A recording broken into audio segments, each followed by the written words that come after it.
Lately, I've been noticing that the internet has become obsessed with the idea of disappearing. My feed is a constant stream of digital detox vlogs, which consist of people, primarily in Western countries, filming themselves, talking about deleting their social media accounts, unsubscribing from streaming services, consuming media physically through optical discs and cassette tapes, which I also happen to start doing recently, or rediscovering the radical act of reading books. Now, I don't entirely disagree with their lifestyle choices, because after all, algorithms are exhausting and endless scrolling is numbing. But what fascinates me isn't the desire to disconnect, but it's the aesthetic of virtue wrapped around it. Because the ability to log off is not neutral. It assumes that you have a quiet room to retreat into, financial stability, time flexibility, and a life that won't collapse if you're unreachable. Simplicity is easy to romanticize if you can afford it. But here, from where I'm standing, or shall I say sitting, in Bogor, Indonesia, this version of mindfulness feels strangely specific. It feels American suburb coded, and I'm saying this as someone who once lived in small town America for 5 years. It feels curated. It feels like a lifestyle brand. And it makes one major assumption that presence requires solitude. I disagree with that because my sanctuary is not silent. It's the arcade. In Indonesia, we've had our own version of a sanctuary for decades. It doesn't require a silent retreat or a $200 analog lifestyle bag. It requires a handful of cash to reload your arcade card and the willingness to stand shoulder to shoulder with strangers. This is my version of unplugging. It's a hyper-social, sensory-heavy reality that feels more grounded than any silent reading. Welcome to the arcade, the offline world that the digital detox influencers haven't discovered yet, at least from what I noticed on the internet.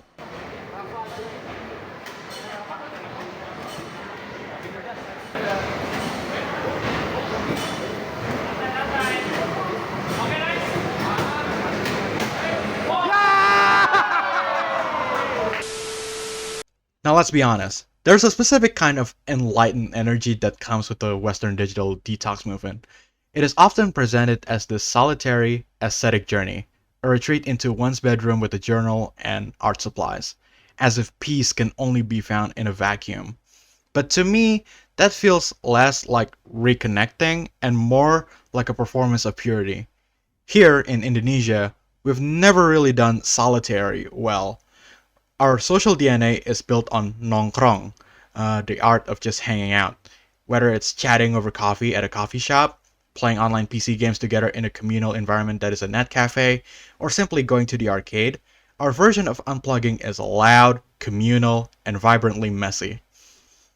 While suburban digital detox influencers are touting analog lifestyles as a way to be more present in life, my friends and I are finding the same sense of presence in the middle of a neon lit mall. The arcade is the ultimate third place. It is the village square with air conditioning where people from all walks of life come together and compete. We're talking about high school students with futures as bright as the stars in their eyes, saving allowance money just for one more credit.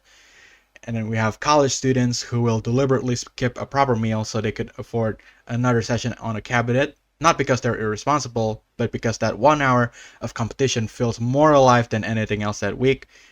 We have burnout corporate workers, recently laid off or just emotionally drained, who come not to escape responsibility, but to feel something structured and fair again. And yes, we have rich Nepo babies who are dead set on inheriting their parents' businesses, standing shoulder to shoulder with everyone else, subject to the exact same rules, the exact same machine, and the exact same law screen. Because once the countdown reaches zero and the race begins, what separates us is not our income bracket, but our skill level. There's no moral high ground here, just a shared floor. Choosing to spend your Saturday at a time zone doesn't make you addicted. It makes you part of a vibrant, physical reality that doesn't need an algorithm to feel real. Now, if you want to know how much I value this sanctuary, look at my transit history. I live in Bogor, and for a long time, Bogor was an arcade desert for certain titles. When initially the arcade finally made its comeback in Indonesia, it was exclusive to Mall Taman Anggrek in West Jakarta.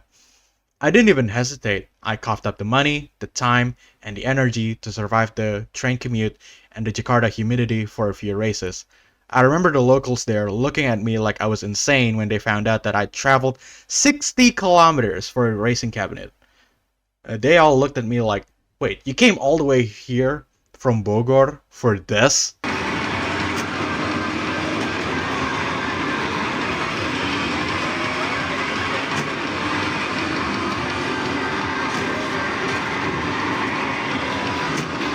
Well, yeah. And what's the problem with that? Because the hardware matters. A sanctuary is only as good as its maintenance. Back home, I have a couple of venues with maximum tune cabs, but they are well worn, to put it politely. The shifters are as loose as the steering wheel, and the local scene here is pretty much dead.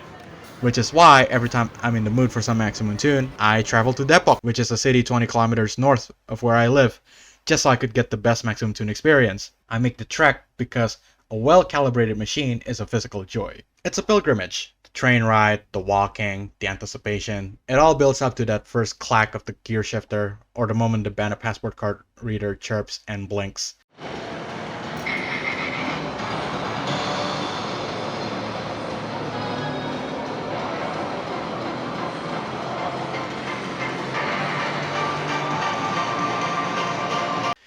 This is a destination. In a world where everything is available instantly on your phone, there is something deeply rewarding about a joy that you have to travel for. Now, the irony of calling the arcade digital is that it is one of the most physical hobbies I own besides collecting physical media. When you're playing MyDX, you're performing a high-intensity cardio workout.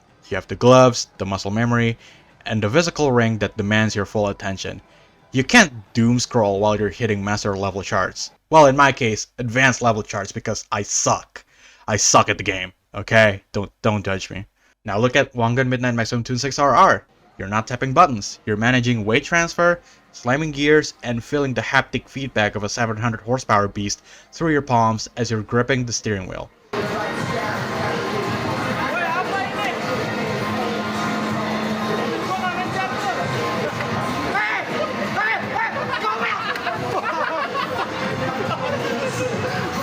It's tactile, it's analog. It's the smell of popcorn, the vibration of the floor, and the specific sound of someone hitting the tactile buttons of MyDX right behind you as you're racing through the C1 loop. Even our digital identities are physical here. My Bana passport is not a login. It's a physical card that I keep in my wallet, a token of my progress that only works when I'm physically standing in front of the machine. This is hyper-physical play. It's a sensory overload that forces you to be present. You're not escaping society, rather you're engaging with it through the medium of steel, plastic, and high-score screens. The Western ideal of a digital detox often feels like a moral high ground, a status symbol for people who can afford to be unreachable, while the analog lifestyle often frames presence as quiet and private. But to me, presence can also be loud. It can be messy, it can be commercial, it can be surrounded by strangers shouting over engine noise. Now, I'm not making this video to tout mall arcades as a utopia. They cost money, they're corporate, they're imperfect, but so is collecting physical media, buying films, and letterbound journals. The difference is this. One approach retreats from the world in search of clarity, while the other plunges into it. Digital detox culture often treats disconnection as a wisdom, but not all digital fatigue stems from the same conditions. In many Western suburban contexts, the crisis is hyper-individualization, but not all societies were structured that way to begin with. My peace is not found in a quiet room. It's found in the rhythmic slap of buttons and the roar of a virtual engine. It's found in the shared knot between two players who have never met but spent the last 10 minutes battling for the same line on the virtual C1 loop. We live in a world that tries to mediate every interaction through an algorithm, but you can't simulate the heat of a crowded mall or the physical resistance of a steering wheel that has seen 1,000 races. Maybe the reason why I'm so willing to travel from Bogor to Jakarta or Depok is because these spaces represent a rare kind of honesty. You either have the muscle memory to clear the chart or you don't.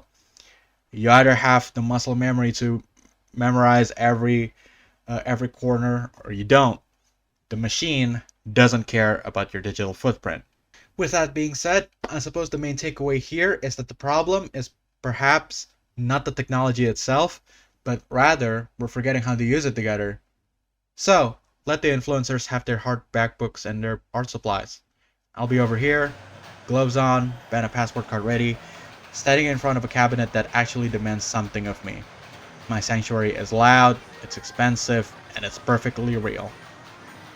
I'll see you all at the starting line. Peace. I couldn't believe that it's been a whole year since the last time I uploaded anything to this channel.